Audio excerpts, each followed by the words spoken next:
So this movie happened to me. This is Matt with Save Flux, here with a review for Catwoman, the film directed by Pitof and starring Halle Berry. This was insufferable. This is just a horseshit movie. While I was watching Catwoman, directed by Pitof, starring Halle Berry, I looked back longingly to the week or two ago when I watched League of Extraordinary Gentlemen, a film I didn't like, but I was like, at least that is bad in a palatable sense. This is impalatably bad, like unfathomably bad. This is downright not good, is what this is. It has almost nothing to do with Catwoman. It's like Catwoman in name only. That recycles the Catwoman lore established from Batman Returns. Now, Batman Returns is a movie that I really quite like, but criticize as a comic book movie. I don't think it's a good adaptation of Batman, Catwoman, Penguin, any of those characters. It's just not. It's a really good Tim Burton movie, and that's why that movie soars. And the way Catwoman became like a zombie cat, she was bit by a radioactive cat and came back to life, gets carried over here. However, not with any of Tim Burton's style. That would require this movie to have like merit, and it doesn't. As far as I could tell while I was watching the film, Pitof, director of Catwoman, appeared to be like a music video director. Everything is shot as if it was a music video. Every single scene has like fluid movement that makes no sense in context of the film, so that's not a compliment in any way, shape, or form, with constant rapid editing, as if it was trying to match beat or tempo or something. And so I looked up Pitof, director of Catwoman, to discover as far as I could tell, he wasn't a director of music videos. He was like a Viz effects guy, which is strange, because he directed this as if he was a longtime director of music videos, and a bad one at that. Yeah, I guess I digress. If you want to have like a fun little party game, I want you to just watch this movie and say cut every time you notice an edit, like a cut. And you will have talked yourself hoarse within 25 minutes. My God, there is so much cutting and so much energy going into every single scene.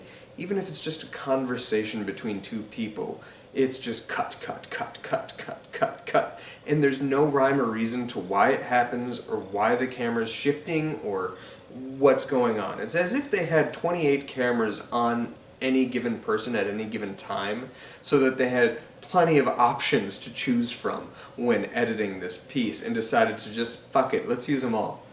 And that's how this movie went. And why was it in like the mid-2000s that comic book movies, or movies in general, needed a meet cute over basketball game, especially in our superhero cinema? I'm a defender of Daredevil. I like Daredevil. Ben Affleck's Daredevil is not only a good audition tape for what he would eventually do with Batman, it's not a bad movie. But it has one scene that is so inarguably fuck-awful that it's hard not to say that the movie is bad, because it sticks out at you more than anything else in that film. And that is the meet-cute between Ben Affleck and Jennifer Garner, where they are like on a kiddie playground and there's basketball in the background and all that shit.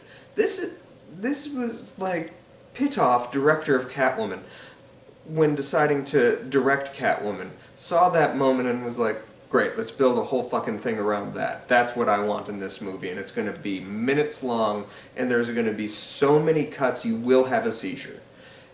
And that was his main goal.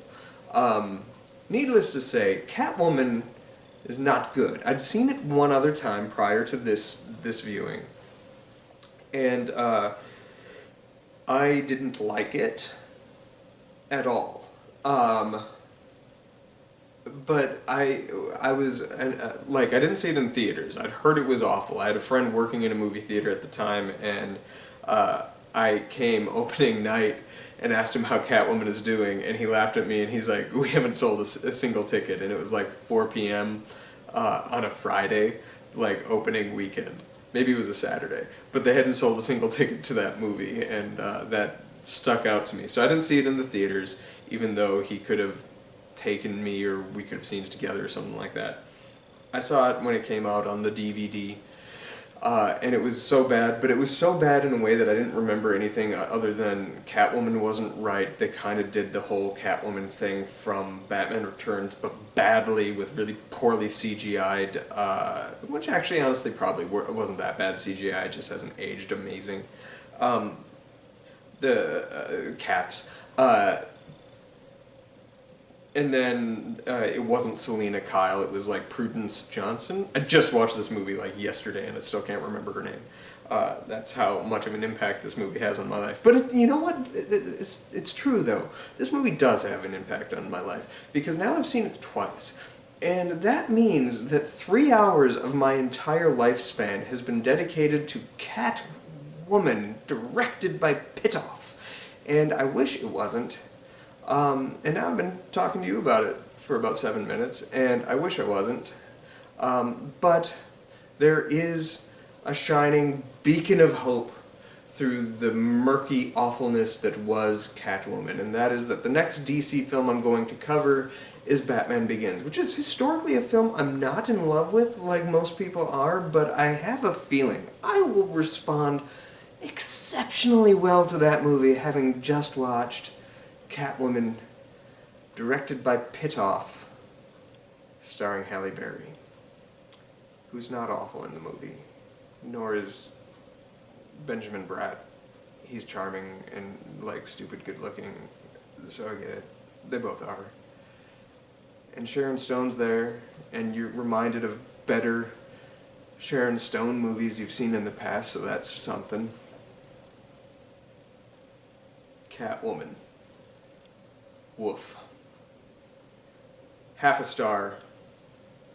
Let me know what you think of Catwoman, directed by Pitof, in the comments down below. Thanks for watching, like, subscribe, do all that good stuff, and gently tap that like button. I would appreciate it. Peace.